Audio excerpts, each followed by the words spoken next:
Life of കൽപ്പറ്റയിലേക്ക് എല്ലാവർക്കും സ്വാഗതം. ഇന്ന് നവംബർ 16 മൂന്നാം ദിവസമാണ്. രഥോത്സവത്തിൻ്റെ സമാപന ദിവസമാണിന്ന്. രാവിലെ തന്നെ നല്ല തിരക്കുണ്ടായിരുന്നു.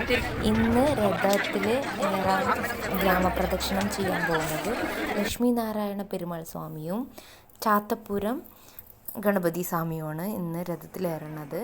അപ്പോൾ ലക്ഷ്മി നാരായണ സ്വാമിയുടെ ക്ഷേത്രത്തിൻ്റെ മുൻവശത്തുള്ള അഗ്രഹാരത്തിൽ ഇന്നലെ വൈകുന്നേരത്തെ രഥപ്രയാണത്തിൽ ശിവൻ തേരും ഗണപതി തേരും മുരുകൻ തേരുമാണ് ഈ നിൽക്കുന്നത് കാണുന്നത്.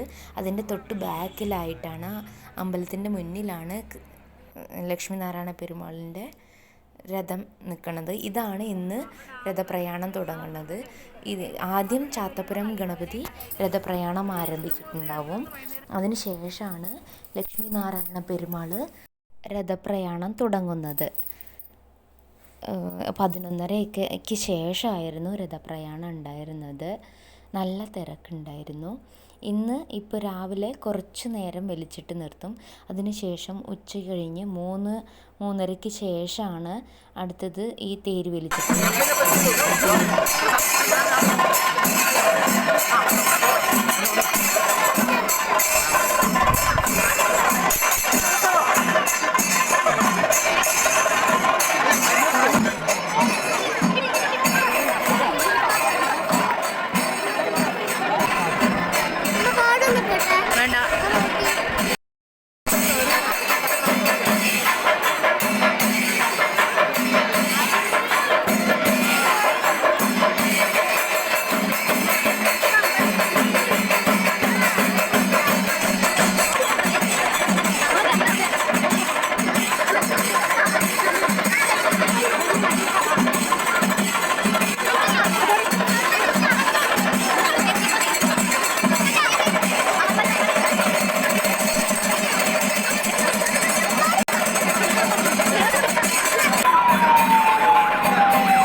അങ്ങനെ ഞങ്ങൾ തേരൊക്കെ വലിച്ചിട്ട് നിർത്തിയതിന് ശേഷം അമ്പലത്തിലൊന്ന് തൊഴുതു. അതിന് ശേഷം പുഴയുടെ സൈഡിൽ കൂടെ വന്നു കഴിഞ്ഞാൽ വേഗം ചാത്തപ്പുരം അമ്പലത്തിലേക്ക് എത്താൻ പറ്റും. പുഴയുടെ ഗ്രാമത്തിൻ്റെ ബാക്ക് സൈഡിൽ കൂടെ വന്നാൽ മതി. അവിടെ അപ്പോൾ ആനയൊക്കെ കെട്ടി നിർത്തിയിട്ടുണ്ടായിരുന്നു. നിറയെ ആൾക്കാരുണ്ടായിരുന്നു അവിടെ കാണാൻ വേണ്ടിയിട്ട്, പുഴ കാണാനും ഇതിൻ്റെ ഭംഗിയൊക്കെ ആസ്വദിക്കാൻ വേണ്ടിയിട്ട്. കുറേ പേര്, നല്ല തണുപ്പുണ്ടായിരുന്നു, അവിടെ വിശ്രമിക്കുന്നുണ്ടായിരുന്നു. നല്ല വെയിലാണ് ഇന്ന്. കഴിഞ്ഞ പ്രാവശ്യത്തെ തേരിനും ഇതുപോലെ ഒരു വീഡിയോ ഞാൻ ഇട്ടിട്ടുണ്ടായിരുന്നു. അന്ന് 3 ആനകളുണ്ടായിരുന്നു. നല്ല രസമുണ്ടായിരുന്നു കാണാൻ വേണ്ടിയിട്ട് ഈ കാഴ്ച കേട്ടോ. നല്ല തണുപ്പാണ്, പുഴയിൽ നിന്നുള്ള കാറ്റും നിറയെ ആൾക്കാരും ആനയും നല്ല ഭംഗിയാണ്. ഈ ഒരു കാഴ്ച കാണാൻ നല്ല രസമാണ്. ഇതിപ്പോൾ 2ാമത്തെ പ്രാവശ്യമാണ് കാണുന്നത്. അതിനുശേഷം ഞങ്ങൾ ഇവിടുന്ന് നേരെ ചാത്തപ്പുരം അമ്പലത്തിലേക്ക് കയറി. അവിടെ തേര് കുറച്ച് വലിച്ച് നിർത്തിയിട്ടുണ്ടായിരുന്നു. ഈ തേര് എല്ലാ ഗ്രാമങ്ങളിൽ കൂടിയും പോയിട്ടാണ് വരിക. ഇതാണ് ചാത്തപ്പുരം ഗണപതി ക്ഷേത്രം. തേരിൻ്റെ കയറാണ്, 2 സൈഡും കയറ് കെട്ടിയിട്ടാണ് ആൾക്കാർ ഈ കയറ് പിടിച്ചിട്ടാണ് വലിക്കുക. ഈ തേരാണ് ആന ഉന്ത് കേട്ടോ.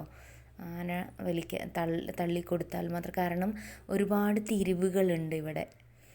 അപ്പോൾ അത് കറക്റ്റ് മൂവ് ചെയ്യണം പറഞ്ഞു കഴിഞ്ഞാൽ ആന ഉന്തിയാൽ മാത്രമേ നടക്കുള്ളൂ. അതിനുശേഷം കൽപ്പാത്തി തേരിന് കുപ്പിവളി ഇട്ടിട്ടില്ലെങ്കിൽ എന്ത് കൽപ്പാത്തി തേരല്ലോ. അങ്ങനെയാണ് കുറച്ച് കുപ്പിവളകളൊക്കെ വാങ്ങിയിട്ട് ഇട്ടു. അതിനുശേഷം സിദ്ധുവിനൊരു ബോട്ട് വാങ്ങി, അതവൻ്റെ ബാക്ക് ടബിൽ വെള്ളം നിറച്ചിട്ട് ബോട്ട് വിട്ടു. നല്ല രസമുണ്ടായിരുന്നു കാണാൻ. ആദ്യം കുറച്ചൊന്നും ശരിയായില്ല, പക്ഷെ പിന്നീട് അത് ശരിയാക്കി എടുത്തു.